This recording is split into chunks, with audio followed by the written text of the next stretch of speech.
Now, 2020 saw us all spending more time online than ever before as lockdown saw work and school go virtual, but with it came new problems and dangers. Yeah, disturbingly, one in five teenagers reported being sent unwanted, inappropriate content, according to the E-Safety Commissioner, Julie Inman-Grant. I'm pleased to say she joins us now from Sydney. Good morning to you. Thank you so much for your time. 1 in 5. It's a staggering number. Yes, and even more staggering is the fact that 1 in 3 teenagers has been approached by a stranger online, and that's up from 1 in 4 in 2017. COVID has supercharged not only the way we use technology, but also the online abuse that comes with it, sadly. And COVID, lockdown, increased screen time. What changed during lockdown?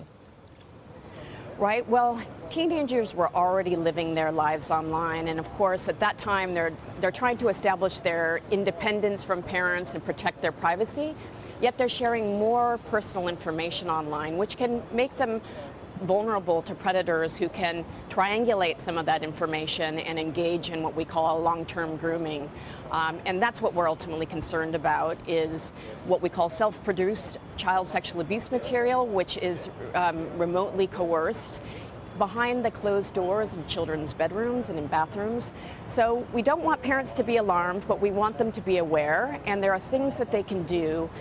Start the chat early and often. It's never too late to have the chat, and let them know that they can come to you if anything goes wrong, that they won't be in trouble, and most importantly, device denial won't be a problem. The whole point of the E-Safety Commission is to keep our kids safe and to play a huge role in doing that. Parents need to be aware, though. What do parents need to keep in mind, given that the kids are so... well, everyone's using their devices in different parts of the house sometimes, and what are some of the major things that parents need to be aware of?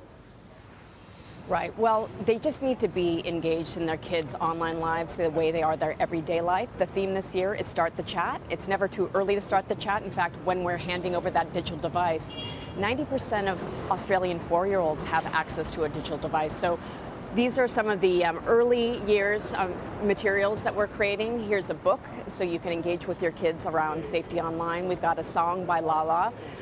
But set parental controls, make sure kids are using technology in open areas of the house, not beyond closed doors. And have those conversations at the dinner table, not just what happened at school and what's going on in sport, but what are you doing online? The average teenager is on 4 different social media sites. And what can I do to help you if things go wrong? I'm already finding it difficult to know exactly what the games are and whether people can reach out on those games to my children, and they're 6 and 8, and it's just going to be another 10 years of trying to work out the new thing, isn't it? Like it's really difficult, and it's great to know that you've got resources that can help parents navigate that. We do. We've got tons of resources at esafety.gov.au to help you have those awkward conversations at any age. But we also have an e-safety guide, which does highlight the latest and greatest, because, you know, kids start to, their interest wanes in technology or platforms that their parents are on. So we're seeing some of the upstarts like TikTok, like Clubhouse, like Discord being much more popular these days. So again, this is where lending itself to the idea of starting the chat. It's never too early to start. It's also never too late. Talk to your kids about what they're doing online. Also, these big organisations need to take responsibility for some of the content on there as well. Today is Safer Internet Day. What are you hoping this will achieve? Well, we hope that it achieves more awareness. We want to drive more teens and parents to esafety.gov.au. That's where they can report anything that goes wrong online as well, whether it's youth-based cyberbullying, the non-consensual sharing of intimate images, what we call image-based abuse, or child sexual abuse material. Julie Inman-Grant, thank you for coming on the show. Thank you.